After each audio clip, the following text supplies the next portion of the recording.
Des ondes Vocast. Le 8 octobre dernier, à 8h30 du matin, Paris Match annonçait la mort soudaine de l'acteur Michel Blanc. Et quelques heures plus tard, à 11h exactement, au cœur du programme musical de FIP, on entendait ça.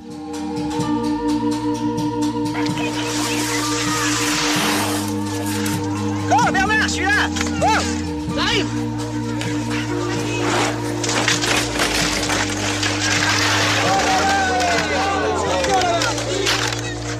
Je m'excuse. Tiens, tu dînes avec nous ce soir? Non, je peux pas, j'ai un rendez-vous. Avec qui? Avec la patronne de l'hôtel. Wow. Alors, je peux pas lui poser un lapin, ça serait dur, elle a tellement insisté. Et puis en plus, je sens que ce soir, je vais conclure. Tu m'aides pas là? Non, pas là, non. Tu sais que tu me sidères, Jean-Claude. Ça fait 2 jours que t'es là, et t'es déjà sur un coup. Écoute Bernard, je crois que toi et moi, on a un peu le même problème.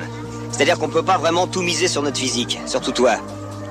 Alors si je peux me permettre de te donner un conseil, c'est oublie que t'as aucune chance, vas-y, fonce.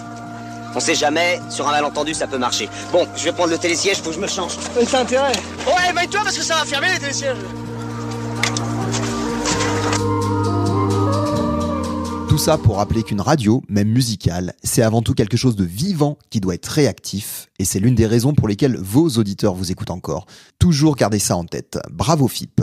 Des ondes Vocast, l'actu débat. Dans notre Zoom Actu ce mois-ci, la grosse actu, c'est le projet de baisse du FSER, le Fonds de soutien à l'expression radiophonique.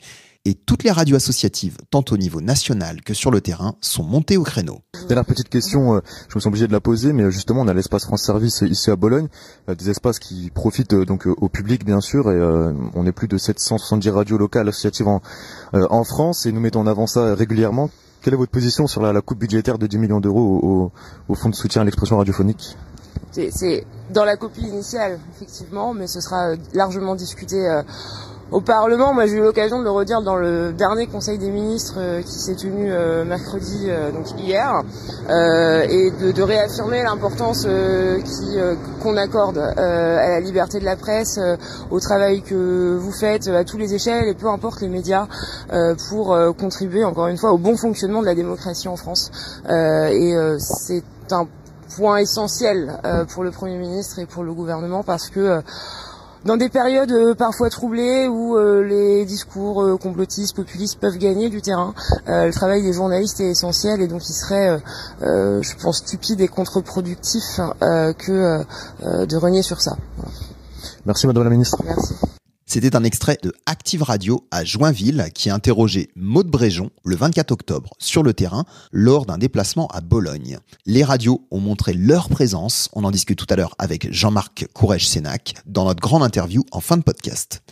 Au Royaume-Uni, on assiste à une nouvelle vague de dérégulation massive avec littéralement la fin des radios locales privées. C'est désormais un duopole avec Global et Bauer contrôlant les réseaux nationaux majeurs, et désormais quasiment plus aucune obligation de décrochage local à part pour la pub.